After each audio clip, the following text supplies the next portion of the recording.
વડોદરાની little flower school દ્વારા રાષ્ટ્રીય વિજ્ઞાન દિવસની ભવ્ય ઉજવણી કરવામાં આવી। સ્કૂલના વિદ્યાર્થીઓને વિજ્ઞાન મેળામાં બતાવી પોતાની કળા। વડોદરા શહેરના માંજલપુર વિસ્તારમાં આવેલ જાણીતી શૈક્ષણિક સંસ્થા લિટલ ફ્લાવર સ્કૂલ ખાતે 28 ફેબ્રુઆરી રાષ્ટ્રીય વિજ્ઞાન દિવસ નિમિત્તે એક વિશેષ વિજ્ઞાન મેળાનું સુંદર આયોજન કરવામાં આવ્યું હતું। આ કાર્યક્રમ દ્વારા શાળાના વિદ્યાર્થીઓએ વિજ્ઞાન પ્રત્યેની પોતાની સમજ અને સજ્જતા પરિચય આપ્યો હતો।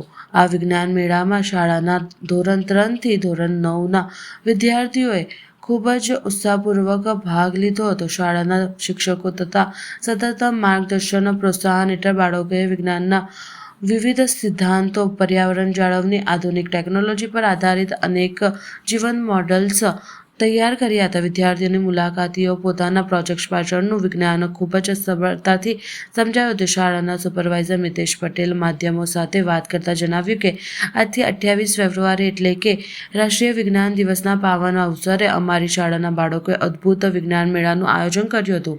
અમારો મુખ્ય ઉદ્દેશ્ય બાળકોની અંદર રહેલી સુપુષ્ટ શક્તિઓનો કળાઓને યોગ્ય પ્લેટફોર્મ પૂરું પાડવાનો છે। તેમણે વધુમાં ઉમેર્યું કે આવા આયોજનોથી બાળકોમાં વિજ્ઞાન દૃષ્ટિકોણ કેળવાય છે અને તેઓ આપણા દેશના મહાન વૈજ્ઞાનિકો અમૂલ્ય યોગદાનને યાદ કરીને કરે છે। આજે 28 ફેબ્રુઆરી એટલે રાષ્ટ્રીય વિજ્ઞાન દિવસ little flower school Deep chamber શાખાના બાળકો દ્વારા ધોરણ 3 થી 8ના બાળકો એમાં ભાગ લીધો છે। લગભગ 487 જેટલા બાળકો અમારી સ્કૂલમાં છે, એમાંથી 137 જેટલા બાળકોએ ભાગ લીધો છે। 60 કે તેથી વધારે કૃતિઓ રજૂ કરી છે અને 5 વિભાગોમાં વિજ્ઞાન છે। એ 5 જે કૃતિઓમાં પ્રદૂષણ છે, પર્યાવરણ રિલેટેડ છે, પછી આઈટી રિલેટેડ છે, પ્રદૂષણ છે, ખેતીવાડી વિશે છે, આ બધી કૃતિ રજૂ કરી છે। કેટલા છોકરાઓ ભાગ લીધો? વિજ્ઞાન મેળામાં 137 વિદ્યાર્થીઓએ ભાગ લીધો છે અને 60 કે તેથી વધારે કૃતિઓમાં રજૂ કરેલી છે। School Deep chamber Manjalpur little flower school Deep chamber Manjalpur ખાતે આવેલી છે।